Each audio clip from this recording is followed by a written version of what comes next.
Needs one more to cut that lead down to 10. There's his wife, Sue, looking on. Sue told me there's without question the reason why John hasn't won the last couple of times on television is because I've won blue and white. So tonight I'm going with a different color, and that's obviously the difference. And he is. He went with pink. Now, see, Right. pink, they say, is supposed to pacify your opponent. It makes him think that nice, easy, passive thoughts. So not working on Meadows. He's not looking at the shirt. Meadows is colorblind. That could be.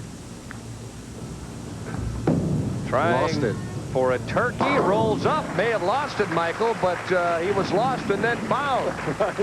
What a difference, though, between that shot and the shot before. The other one, he had lots of loft. This one came off quickly. Watch it here.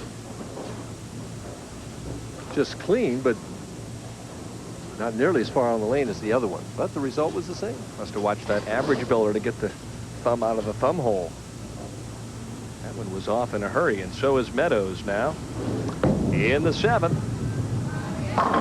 Ooh, great shot. Boy, looked the same as all the others, and the 10-pin stood up there laughing at him. Boy, that almost reminds me of back in the early 70s, a Don Coco Johnson fall back in there at about 17 or 18. Of course, Coco made the finals this week in front of the old hometown fans from Kokomo, Indiana. You're talking about 1970 at the Tournament of Champions when he bowled 299, left a 10-pin just like that.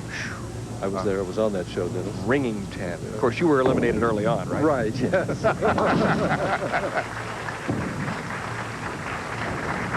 Now let's chart this one on our bowler track and find out how good that shot was, Michael. Well, the speed was slightly greater. 17.2 is to 17 on the last shot, and 16.1 at 45 feet. Okay, the interesting thing, too, was he hit 14.5 the last trip. This time he's almost a board further inside. So it tells you that there is a little oil right there. Meadows puts the ball down and reloads as he picked up, I think, his spare ball that time. Right. See if he rushes to try and beat the clock. He's got plenty of time. Leads by just 9 sticks as Handegard has started to whittle away, and this time the wall shot won't carry, but Bobby will take the standing 5. Well, he's carried it every other time. Handegard working on a turkey. Next in line, Les Sykes, an ABC Hall of Famer with 4 PBA titles. And then little-known Dick Beattie is our top seed this week, the only left-hander in the top 24. Did he bowl well? Oh, yeah. Very consistent.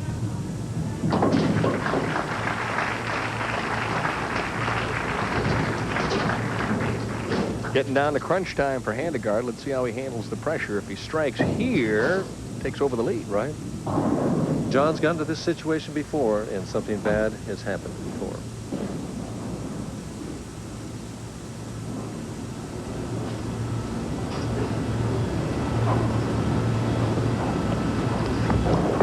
Aloft again. And in held pocket. Did you see that, Denny? Held pocket. That was Flush City here in Hammond. That was a whistling frozen rope into the 1-3. I wonder if he is doing that intentionally, lofting on lane 32 and trying to roll it more on 31.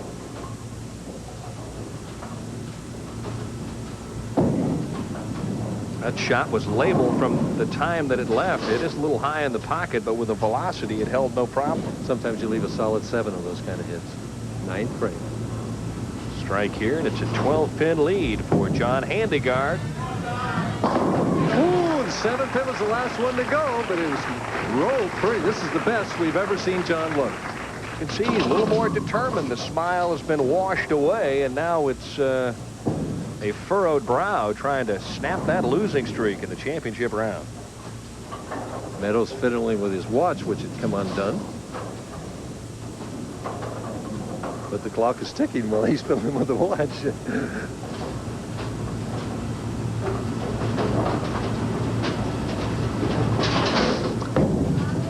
He's had a beautiful touch on this lane throughout the evening, and the snow shovel pile-up strike on 32, and right now Handegard is saying to himself,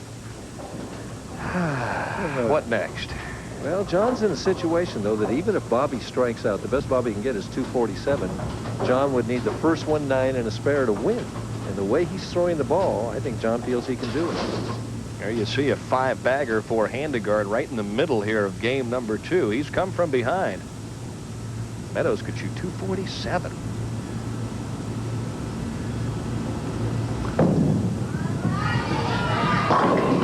Pretty, pretty, pretty. Puts him in the 230s and cuts the lead down to 2 pins. That's taking advantage of that good break in the right lane. He has been the opportunist here this evening. This one's for the lead, though, Dad.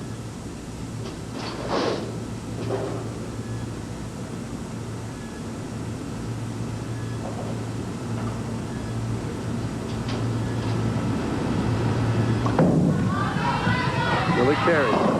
Nope. 2, 5, and 8. Just a little more speed is what I think. Maybe a little more juice that time, huh? The adrenaline flowing.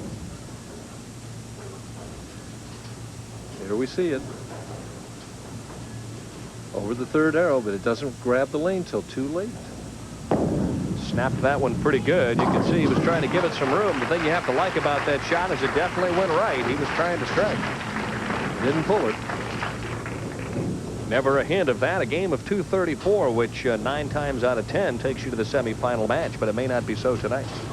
John up 5 pins. He's got 5 pins in count to play with, so he needs a mark with good count.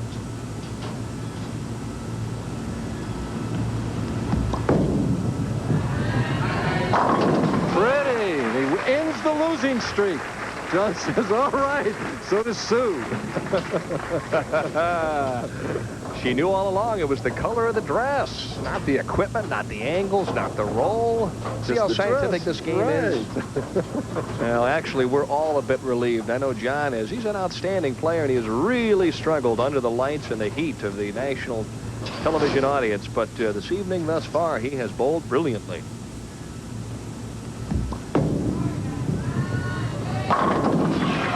Funny, I sat with him in the press room last night. As you see, Bobby Meadows with a terrific performance, ends up 4th. And in talking to John, he said, you know, I've talked to a lot of great players, and they've all gone through the ups and downs of television bowling. And he said, I'm on a down streak right now. And I said, hey, you're liable, once you win, to win 8 or 10 or 12 in a row, too. It can flip around. That happened to you. Well, I went from 72 through 79, never won a game. And then I won in Syracuse and won like 16 out of the next 19. So. Well, throwing the ball like that, he may just win a dozen in a row. Handegard with a marvelous game number 2, a game of 258, as he knocks off Bobby Meadows, 258-234. Coming up next, though, before the semifinal.